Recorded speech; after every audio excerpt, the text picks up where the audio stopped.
Indonesia memiliki 98 kota dan memiliki banyak ciri khasnya antara lain.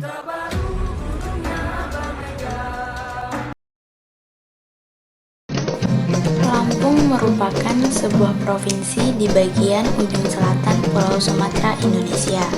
Ibu kota dan pusat pemerintahannya berada di Kota Bandar Lampung. Provinsi ini memiliki dua kota, yaitu Bandar Lampung dan Metro, serta 13 kabupaten. Lampung tentunya memiliki ciri khas yang berbeda dari daerah lain, salah satunya yaitu kain tapis. Kain tapis merupakan salah satu jenis kerajinan tradisional masyarakat Lampung. Kain tapis dibuat dari benang katun dan benang emas. Benang katun adalah benang yang berasal dari bahan kapas dan digunakan sebagai bahan dasar dalam pembuatan kain tapis. Sedangkan benang emas digunakan untuk membuat ragam hias pada tapis dengan sistem sulam. Di masa sekarang, kain tapis ini banyak digunakan oleh masyarakat Lampung. Selain itu, masyarakat pendatang juga banyak menggunakannya pada acara-acara adat seperti halnya upacara pernikahan. Sebagian masyarakat ulun Lampung juga menggunakannya dalam acara-acara adat yang digelar. Pada prosesi pernikahan adat Lampung, kain tapis biasanya digunakan sebagai pakaian mempelai wanita dan digunakan sebagai pakaian yang digunakan untuk para penari pada penyambutan tamu.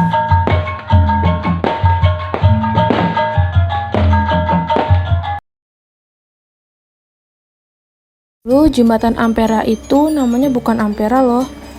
Kalian pasti sudah tahu kan jembatan Ampera yang ada di kota Palembang, Provinsi Sumatera Selatan. Tapi kalian pasti belum tahu bahwa dulu jembatan Ampera itu namanya bukan Ampera loh.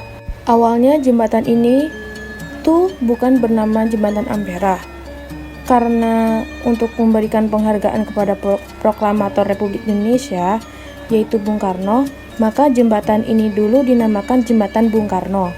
Karena terjadi pergolakan politik pada tahun 1966, maka jembatan ini diganti menjadi Jembatan Ampera, yang artinya amanat penderitaan rakyat. Dan sekarang, Jembatan Ampera itu masih berdiri sangat kokoh dan cantik.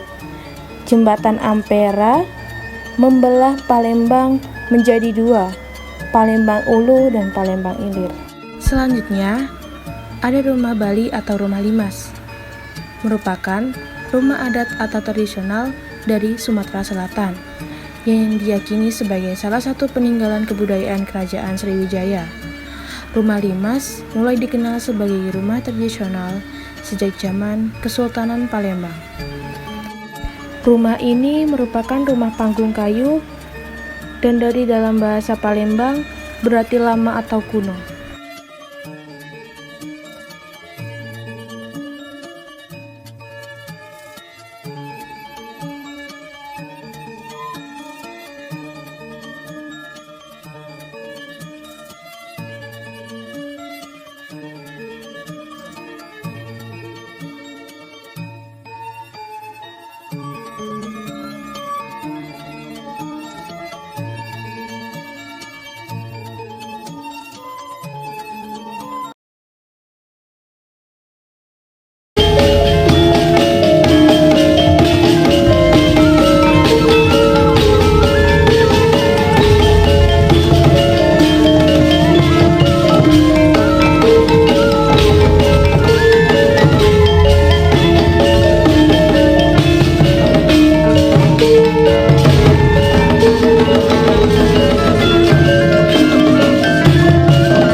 Yogyakarta dikenal sebagai kota pelajar karena hampir 20% penduduk produktifnya adalah pelajar. Selain itu, 45 dari 137 perguruan tinggi di Indonesia ada di kota Yogyakarta.